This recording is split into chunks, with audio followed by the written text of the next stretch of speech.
been on my mind a little bit lately, like mainly just being away from my daughter, you know. It's been away from probably 12 months in the last 2.5 years from my wife and baby, so that's obviously my choice, going over to New Zealand. I know that's where I'm going to be the best mixed martial artist. You put in all the costs, put on the costs to my family. Probably just can't do it anymore. With the deductions and the loss of the fight tonight, I'm probably going to have to rob someone in the car park. So if anyone's got any money on him, who's got the most on him? You fight with nobody. Get the fuck out of here, man. What about big names and big stars? When you look at the UFC and some of the biggest names in the organization, does it come down to just biggest fights opposed to who's deserving, who's in the rankings? Because everybody, listen, I'm getting tired of the term money fights, okay? I want the money fights. I want the money fights. What, are you all going to move down and fight Conor? Listen, there's no bones about it. Conor is the guy. Conor brings in, big gates, big pay-per-view numbers and everything else. Shut up if you don't. If you're not him, shut up, okay? Guys are talking about money fights. I'm like, you're not a money fight, okay? You're not a money fight. You're going to make whatever you're going to make, and if you're a good champion and your fight sells, you're going to do pay-per-views, and you're a partner in the pay-per-view. If you're not that big pay-per-view star, shut up and fight. No shit. When you come in here on a Tuesday night, you have to make me say, I have to have this guy or girl in the UFC. You can be as talented as they come. This is your one shot, your one night. This sheet is all I know about you. I don't read any of this before. I walk in when the fights happen, I see it. You show me tonight who you are. None of this means to me. This means nothing to me. It's great. You're obviously here. You got great records. You've done great things. Show me tonight. On Tuesdays, it's your night to show me who you are and what you got. Make me say yes. We got a guy right now who's 49 years old. No, I'm sorry, 40 years old. And he's on this hot streak, man. And his name's Jim Miller. Okay. And he's been around forever. He's been around since we bought the company. And he's still fighting. And he's on this hot streak right now. He's going to fight on UFC 300. And this is a guy who's been, I guess you could call him a journeyman in boxing, right? Okay. If you asked most people, they wouldn't know who Jim Miller is. And the guy's made millions of dollars. So let's just say you make it. Now you make it to the UFC. Well, hey, guess what? What do you think they sign the average guy on? You know this one, man. TJ, you're a UFC guy. What does the average guy get signed on? 12 and 12? 10 and 10. 10 and 10 from this man. So, you make it to the UFC, you get signed 10 and 10, and now you fight for 10 and 10, and you spent your entire life working to this one goal. You get the blue check mark, you get the UFC in your logo, you get all the people. You get all of it now. So you go 2 and 2, maybe they're boring fights, and the UFC cuts you.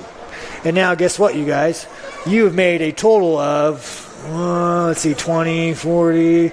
You've made a total of $60,000 your entire career, and you have no other options because you can't be a part-time fighter. You got to be full-time. Let me play a sad song for you on the world's smallest violin. When we were going through COVID, there was no way I was laying off one employee, no matter what it took. Didn't care what it would have taken. If I would have had to take my own money out of the bank and keep these people here, I would have done whatever it took to not lay one person off at this company. These people have worked hard for me. They would run through walls for me. The first time the shit hits the fan and things get hard, I'm just going to tell my employees, it's been real, thanks, see you later. Right. I was sending videos every week to my employees that would go out to all my employees. Relax. Don't be scared. Don't worry about anything. This is a very unique time in our lives. You're actually going to get to spend a lot of time with your family. Enjoy the quality time you have. If any of your loved ones or anybody you care about gets sick, make me your first call and we'll get them taken care of. If you need food, if you need toilet paper, call me. We'll take care of it. Ryan and shit. And, dude, your kids are going to see that, for Christ's sakes. Back of the fucking queue. Fair enough. Don't give a fuck. Come on, you bitch! You scared coward! You not man enough to fuck with me! Maybe this guy is. What a loser! What a dweeb!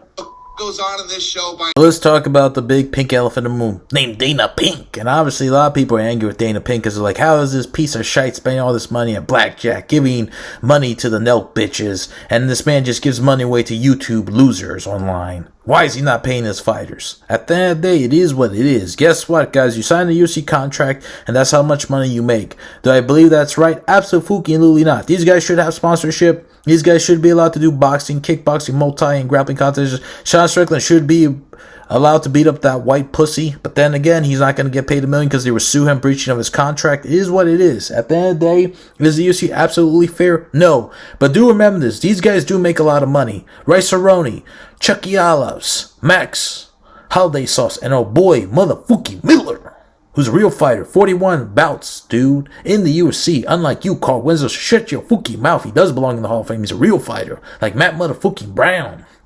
Guys, Eve Edwards, a real fighter. These boys are real fighters. These guys like to fight. They don't hide. They don't have U.S. freaking sponsorship like these daggy Cliff Dine rats. These Chechen guys that get sponsorship by freaking, the freaking terrorists. They give them radicalism money. At the end of the day, if you're a fighter, you gotta be active. Max Holloway says only had 4 fights, guys. You're almost 30 fights in the UFC. Same thing with Gilbert Burns. He likes to get his hands dirty. Guess what? If you want to get paid, fight. Stop being a weight bully. Stop making excuses. Guys get injured in training, but guess when you fight, you get paid. But a lot of these people have alligator mentality, which means alligators only they eat. And guess what? They're filled for 4 to 5 months. Guess what? You got to be a crocodile, always hungry. At the end of the day, Tyson Pedro is not a real fighter. He went 6-5, just like Big Dumb Shop. I guess he's going to be a comedian. Yeah, good luck with that shite. At the end of the day, Dana White has went beyond his butt for his fighters. Bonuses, guess what? Employees, ex-fighters, there's a lot of stuff that you got to look into. Go ahead, go to the Poor Forgotten League. You don't get paid jack and shite. Go ahead, go to other organizations. They went out of business. Go to 1FC. I don't even care about the striking there. Guess what? You could become a millionaire in the UFC. You got to fight. If you don't want to fight, get a real job. That's how it works, people. Fighting is a luxury. It is a brutal, hard way to make a living. At the end of the day, most of you guys go watch 299. I'm out, boys.